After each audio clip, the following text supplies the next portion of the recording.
Sehingga pertemuan ASEAN ini harus dilihat dari sisi strategis, bahwa talk and discuss masih berlangsung dan ASEAN memiliki kemampuan sebagai convening power, jadi kekuatan yang dapat mengundang semuanya untuk duduk dan bicara, terutama nanti pada saat ASEAN Plus. Jadi ada ASEAN Plus 1, ada ASEAN Plus 3, ada East Asia Summit yang berarti 10 plus 9 ya.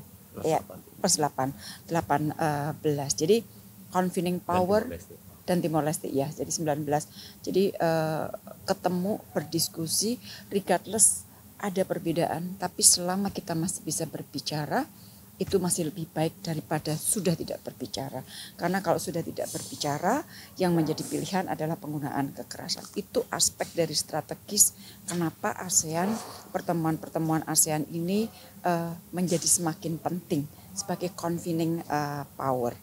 Nah, di dalam rangkaian pertemuan ini kalau teman-teman tanya apa yang akan dibawa oleh Indonesia. Pertama adalah terkait dengan pengarus utamaan ASEAN Outlook on the Indo-Pacific.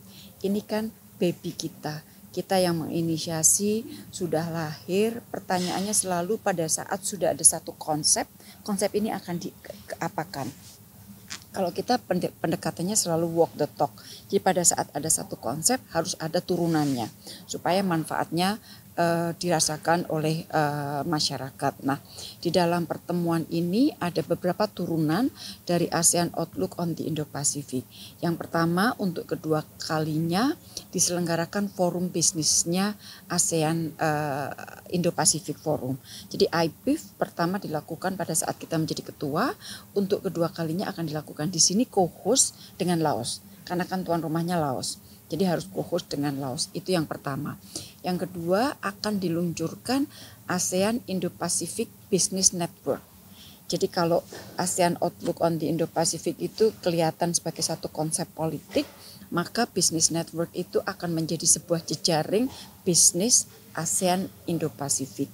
Kemudian yang ketiga akan ada deklarasi yang menjadikan AOIP ini seperti rujukan untuk masa depan ASEAN ya, betul ya. Jadi untuk masa depan pun yang AOIP ini sudah dipatok dalam sebuah deklarasi yang dinamakan AOIP for the Future Ready ASEAN and ASEAN Center Regional Architecture. Jadi kita sudah siapkan dari sebuah konsep politik outlook, kemudian menjadi forum yang reguler, diturunkan ke bisnisnya, bahkan sekarang kita sudah taruh AOIP ini dalam untuk menjadi landasan kerja ASEAN di masa mendatang. Nah itu sebenarnya yang paling utama yang ingin disampaikan Indonesia di dalam pertemuan ini, dan semua negara anggota mendukung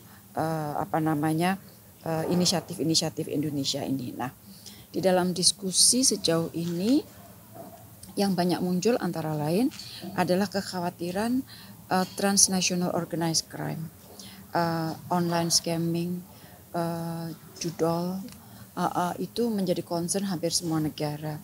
Dan concern ini disampaikan di dalam konteks Myanmar. Jadi Myanmar yang tidak stabil menyebabkan banyaknya aktivitas yang terkait dengan kriminal yang sifatnya lintas batas. Oleh karena itu kerjasama di antara negara-negara ASEAN perlu diperkuat. Nah, mengenai Myanmar sendiri, semua negara anggota ASEAN menilai bahwa situasi di Myanmar tidak semakin membaik, tetapi semakin memburuk. Dan di dalam diskusi pada akhirnya disepakati karena situasi belum baik, kita terus berusaha untuk mendorong 5 point of consensus masih terus menjadi rujukan. Dengan mempertimbangkan semua situasi ini, maka para leaders ASEAN berketetapan bahwa keputusan-keputusan yang dulu mengenai partisipasi Myanmar dalam KTT ASEAN dan pertemuan para menteri luar negeri tetap diberlakukan. Dalam artian Myanmar tidak akan diwakili pada tingkat politis. Maka di dalam pertemuan Menlu pada pertemuan leaders ini yang hadir adalah Sekjen Kemlu-nya, which is dia adalah bukan political level representatif. Dan yang kedua, walaupun Myanmar hadir pada tingkat KTT dan juga pertemuan para menteri luar negeri, namun apabila ada proses pengambilan keputusan, maka Myanmar tidak boleh memblok proses pengambilan keputusan. Misalnya ada keputusan mengenai ada wakilnya si Pak Sekjennya itu, terus kemudian dia ngeblok proses pengambilan keputusan, itu juga tidak diperbolehkan. Kenapa dibikin aturan itu? Agar situasi di Myanmar ini tidak menghambat kerja ASEAN secara keseluruhan. Maka ada pasal mengenai masalah itu. Terus di dalam pertemuan-pertemuan ini juga beberapa negara terutama Malaysia dan Indonesia menyampaikan mengenai pentingnya penghormatan hukum internasional secara konsisten, termasuk untuk kasus Palestina. Mengenai Laut Cina Selatan, rujukan masih terus, yaitu mengenai masalah UNCLOS 1982. Nah, itu yang terjadi sampai saat ini. Sementara untuk KTT keseluruhannya nanti, kalau teman-teman tanya dokumen yang akan dihasilkan, ada 92.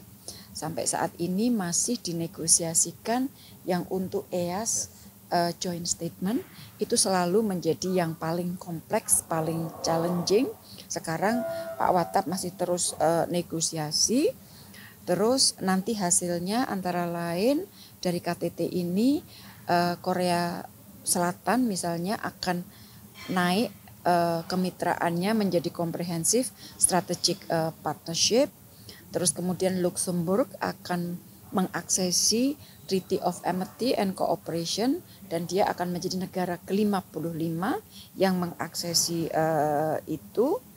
Terus kalau mengenai apa yang disampaikan Pak Wapres, saya kira nanti lebih baik diambil dari rilis ya, karena lebih lengkap. Jadi intinya itu teman-teman.